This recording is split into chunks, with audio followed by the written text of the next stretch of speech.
Pada Senin siang tanggal 28 Agustus tahun 2023, sidang uji material terhadap Undang-Undang Nomor 4 Tahun 2023 tentang pengembangan dan penguatan sektor keuangan atau UU PPSK dengan sidang perkara nomor 59/PUU 21/2023 kembali digelar di Gedung Mahkamah Konstitusi atau MK dengan agenda sidang mendengarkan keterangan dari OJK dan pemerintah serta kepolisian.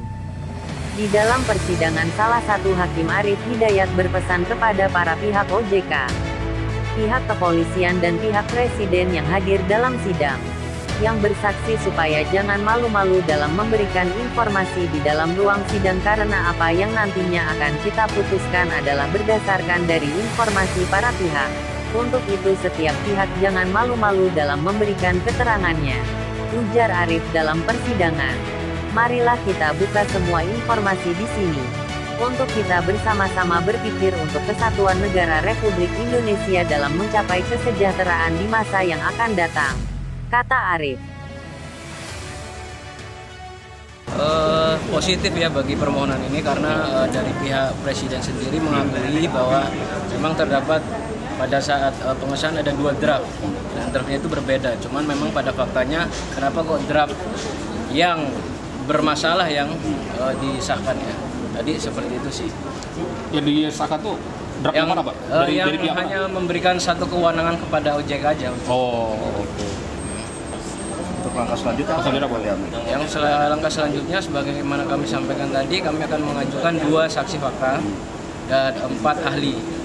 Yaitu kami akan mengajukan ahli hukum tata usaha negara, hukum administrasi negara, hukum ahli bahasa.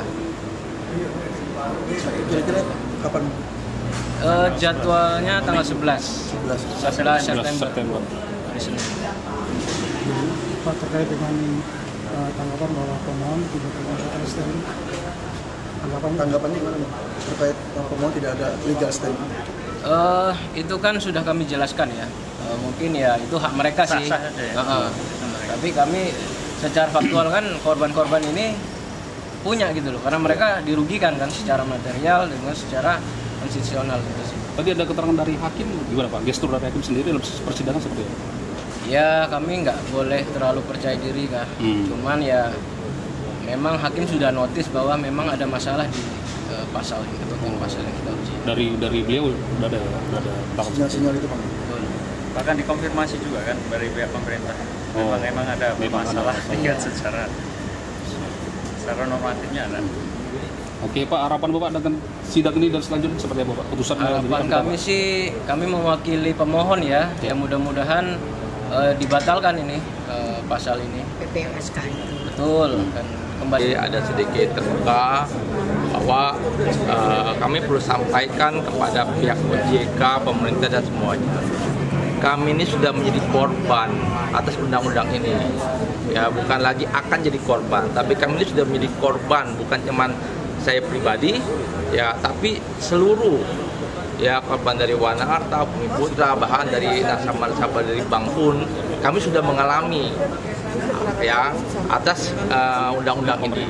Ya, kami tidak mempermasalahkan untuk keseluruhan undang-undang, tapi yang tadi saya sampaikan tadi ada satu undang-undang yang menghambat kami dan merugikan kami. Kami sudah rugi, ya kerugian kami ini di nasabah ini kami sudah itu hampir ratusan triliun. Jadi beberapa gabungan nggak cuma Wana Arta sendiri aja 15,9 triliun itu sudah fix. Ya belum dari Bumi Putra, dari Kresna yang lainnya. Kami semua itu sudah menghadapi hal yang tidak baik. Nah makanya kami perlu sampaikan jangan lagi punya statement bahwa akan terjadi, tapi ini sudah terjadi. Makanya kenapa kami melakukan uji materi, ya kan kami melakukan ini karena ini sudah merugikan kami. Nah, dan satu hal lagi kami perlu sampaikan ya bahwa undang-undang ini sudah terlihat di mana ada carut marut. Tadi juga disampaikan dari pihak Wamen bahwa ada 2 draft yang dibuat. Ya, ada yang dapat dan hanya. Nah, ini kami melihat apakah ini ada satu hal melalui pasal ini ada yang menyelipkan. Ya, kita kan sering kali bahwa ada oknum-oknum yang menyelipkan pasal. Siapa yang membayar ini? Bisa ada dugaan pembayar. Supaya apa? Supaya kami lihat gini, OJK menyatakan melindungi konsumen. Iya. Ya, tapi kami melihat ini bukan melindungi konsumen, Menjelaskan. tapi ini melindungi pelaku usaha, ya, penjahat-penjahat yang sedang berupaya merampok loh, ya, mau merampok uang-uang masyarakat. Dan nilainya bukan kelihatan lagi, tapi ratusan triliun. Kita sudah lihat beberapa kasus, ya kan, bahkan yang terakhir juga kita lihat yang lagi marak kasus Taspen. Ya, kita melihat direkturnya 2 kali, ya kan, direktur pertama sudah kena, yang baru dikena, termasuk di Wanarta. Wanarta sejak adanya undang-undang PPSK ini nggak ada yang disentuh. Padahal kewenangannya kan sudah penuh nih OJK nih sampai saat ini, tapi ada nggak yang ditangkap? Direksi dia nggak ditangkap, direkturnya ada yang ditangkap, direktur keuangan ditangkap nggak ada. Padahal kalau Bapak lihat ini kasus sudah masuk ranah pidana, Pak, ya, KUHP. Enggak, bahkan Pak Ogi sudah nyatakan ada manipulasi uang 12 triliun. Itu Pak Ogi yang nyampaikan loh, sudah menyampaikan, ya. Artinya kan dia sudah tahu ada pidana murni. Dan kita sudah melihat juga laporan keuangannya sudah tidak ada uangnya. Uangnya 15,9 itu kan besar. Tapi tidak ada di uang kas sama sekali. Ya kan? Kan nggak mungkin uang besar itu jatuh kemana, kan nggak mungkin. Pasti ada pemindahan. Artinya dari OJK pun sudah tahu, tapi kenapa tidak dilanjutkan? Kenapa tidak dilakukan action untuk penangkapan? Padahal kita boleh lihat dari Undang-Undang PK 2080 kan OJK sudah punya kewenangan. Bahkan dari Januari 2023 ditambah kewenangan lagi, tapi nggak ada hasilnya. Sebenarnya Pak, dari OJK ada nggak sih Pak wewenang untuk menyita aset atau apa namanya memblokade usaha dari yang perusahaan yang bermasalah? Sudah ada peraturan deh, bukan cuma undang-undang yang baru. Baru di lama juga ada. Tapi masalahnya itu kita bahkan nih pelapor nih, kita lapor langsung OJK tidak ditanggepin, sampai akhirnya hilang 15,9 triliun. Kita bersurat hari ini dijawab tahun depan, Iya. ya kan? Kita usahakan supaya ada pelindungan, tapi OJK tidak menangkapi. Suatu saat kalau dia penyidik, kita lapor ke mana? Orang laporan kita jadi ditangkapin. Kami lapor tidak pribadi loh. Kami lapor membawa orang banyak perkumpulan. Perkumpulan kami punya badan hukum. Terus kami coba lagi melalui advokat, lawyer kita coba karena mungkin kita nggak ngerti. Kita melalui apa sama juga tidak itu. Artinya tidak ada upaya dari OJK untuk melindungi kami. Hanya lips aja, bilang melindungi konsumen, membantu konsumen. Tadi saya dengarkan melindungi, membantu, tapi nggak ada. Realnya kami dibabas habis. Dibilang mau melakukan supaya ada pergantian kerugian, nggak ada. Dari zaman Bakrep ada yang diganti, nggak ada. Omong kosong. Percaya OJK ini menolong kami sebagai masyarakat, ya kan? Sebagai rakyat, korban. Ya kan? Saat ini rakyat nggak dilindungi lagi. Jadi kami mau sampaikan kepada masyarakat luas, hati-hati. Ya, kita perlu berjuang. Jangan sampai penjahat-penjahat di sektor keuangan ini malah merajalela. Ya, ini kita lihat efeknya bukan cuma nanti asuransi loh. Bank syariah mereka kuasai. Kalau seandainya bank bermasalah, ya masyarakat cuman nggak bisa kemana-mana.